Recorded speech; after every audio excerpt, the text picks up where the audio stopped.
E aí, galera, tudo bem? Estamos aqui nesse rápido projeto, 30 dias para o Enem. E o meu objetivo aqui é conversar com vocês. A gente, todas as vezes que nos encontramos, falamos muito sobre conteúdo, falamos muito sobre linhas de raciocínio. Aqui eu queria conversar com vocês sobre o que seria interessante fazer nesse momento final, nessa reta final. Eu gosto muito de conversar com os meus alunos a respeito da produção de eixos temáticos. Eu vou tentar te dar um exemplo simples do que seria um eixo temático. Um exemplo. Alunos às vezes me perguntam, poxa, professor, o que eu vou fazer agora? Me dá aí alguns pontos da matéria para estudar. Na cabeça dele, há a ideia de que eu vou dizer o seguinte, bom, então estuda aí. Renascimento, depois passa para Iluminismo, depois faz Revolução Francesa, depois faz Congresso de Viena, depois faz Imperialismo. Só que eu acho que nesse momento final, não é assim que você deve estudar. Nesse momento final, eu acho que você deve criar eixos temáticos. Aí você diz assim, poxa, Marcelo, ainda não está muito claro o que seria um eixo temático. Eu vou dar um exemplo. Um eixo temático. Ideias modernas. Por que modernas? No contexto da Idade Moderna, entre os séculos XIV e XVIII. Então, ideologias ou ideias ou princípios modernos. Aí eu coloco lá, Renascimento. Quais são as ideias que lá eram trabalhadas? Questões envolvendo o antropocentrismo, a valorização da figura do homem expressa nas artes renascentistas, a questão envolvendo a razão como principal instrumento para a observação do mundo e não mais simplesmente a fé, a valorização do corpo do homem como uma obra perfeita de Deus, daí o desenvolvimento de estudos de anatomia, o naturalismo, a observação como o melhor instrumento para se falar da natureza, aí o heliocentrismo.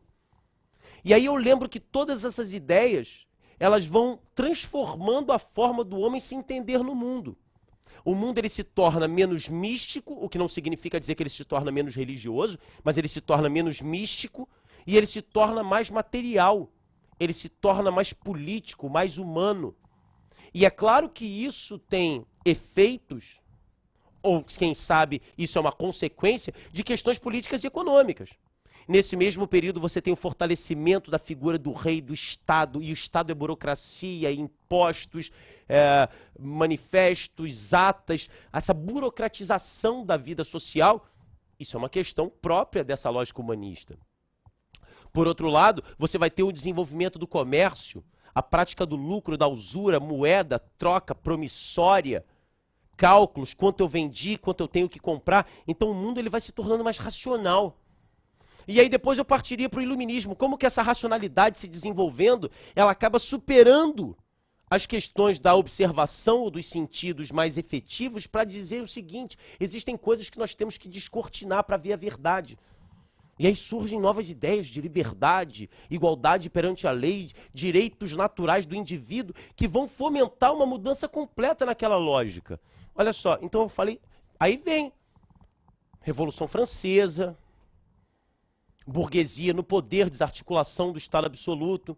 Ou seja, eu criei um eixo temático de ideias e a partir dessas ideias eu estou puxando conteúdos mais políticos. Eu acho que é assim, eu acho que é uma maneira interessante de você trabalhar. Mas eu sei que você está ansioso para dicas mais objetivas. Eu sei que você está ansioso para trabalhar assim, caramba, mas professor, me diz aí o que eu tenho que dar uma olhada nessa última hora.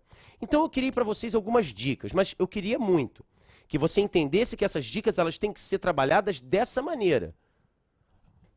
Revolução Russa.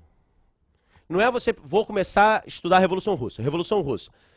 Era uma vez um cenário czarista, nesse cenário czarista houve uma série de problemas relacionados a derrotas militares, a um capitalismo dependente, a impopularidade do czar. Não é isso.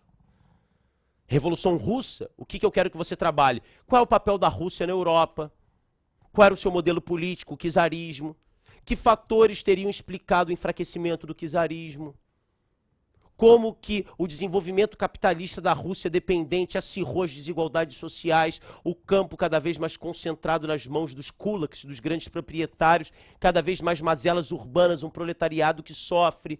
Como que esse proletariado começa a se aproximar de ideias próprias do comunismo, aí aparecem as ideias de Marx. Como que a guerra vai ser o catalisador. Como que tudo isso acaba engendrando a revolução, como que a revolução ela vai ser norteada pelos seus principais agentes, primeiro Lenin, depois Stalin. Tá vendo? É outra maneira de estudar, uma maneira em que você abre aquilo e, na verdade, você busca ter meios próprios e autônomos de estar diante de qualquer questão a respeito da Rússia e conseguir promover esse tipo de relação, tá? Então eu acho que é isso que você tem que fazer nessa reta final. Então eu coloquei para vocês aqui alguns referenciais e eu vou ficar te apresentando pontos da matéria que me parecem interessantes dentro dessa perspectiva, tá bom? Olha lá o meu slide. Ele é bem simples, na verdade. Meu amigo Bidão colocou aqui, ó. Não, se não foi o Bidão, fui eu. Pronto. E são eixos temáticos bem simples. Vamos lá. O primeiro eixo temático: conquista de direitos civis e políticos no Brasil e no mundo. Volta para cá. O Enem é uma prova, é um exame fruto de um cenário democrático. Então ele gosta muito que os seus candidatos tenham noção a respeito do valor dessa democracia e o quanto custou para que essa democracia fosse alcançada. Então, vamos lá. Direitos civis e políticos no Brasil. Uma lista de pontos interessantes. Eu trabalharia a política coronelista na República Velha, política dos governadores, lembra daquele papo? Voto de cabresto. Depois eu trabalharia a legislação trabalhista na época de Vargas, que veio ao mesmo tempo com um sindicato atrelado, deu a legislação trabalhista, mas mantinha o meio sindical por controle. Depois eu trabalharia na questão das décadas de 50 e 60, o movimento campesino aparecendo através das ligas camponesas. Ao mesmo tempo, um operariado que não queria mais essa tutela do Estado exigindo maior autonomia, como o CGT. Durante o regime militar, as lutas proletárias, as greves no ABC Paulista exigindo autonomia. No final do regime militar, o movimento das diretas já. Apesar de derrotado, conseguiu promover um presidente civil que vai dar continuidade ao processo de abertura, o movimento dos caras pintados no impeachment do Collor. Os movimentos que aconteceram nas grandes cidades do país, na crítica à corrupção nesses últimos anos. Nos Estados Unidos, claro, principalmente relacionado à questão dos negros norte-americanos. Lembra que a escravidão nos Estados Unidos acaba em 1865, mas até a década de 60 do século XX, os negros vão viver sob as leis de Jim Crow, aquelas leis do João Ninguém. Eram marginalizados, sofrendo segregação, sofrendo discriminação, como eles lutaram com isso, Martin Luther King, Malcolm X. A importância de um presidente negro na Casa Branca, dentro dessa lógica. Muito ponto, né? Vamos lá. Outra. Grandes manifestações culturais e suas conjunturas políticas. O Enem gosta muito também de trabalhar essa questão cultural. E quando eu digo cultural, nas suas várias expressões. Brasil, eu pensaria... Bossa Nova, Cinema Novo no governo JK. As chanchadas antes no governo de Vargas. O Teatro do Oprimido, os centros populares de cultura durante a ditadura militar.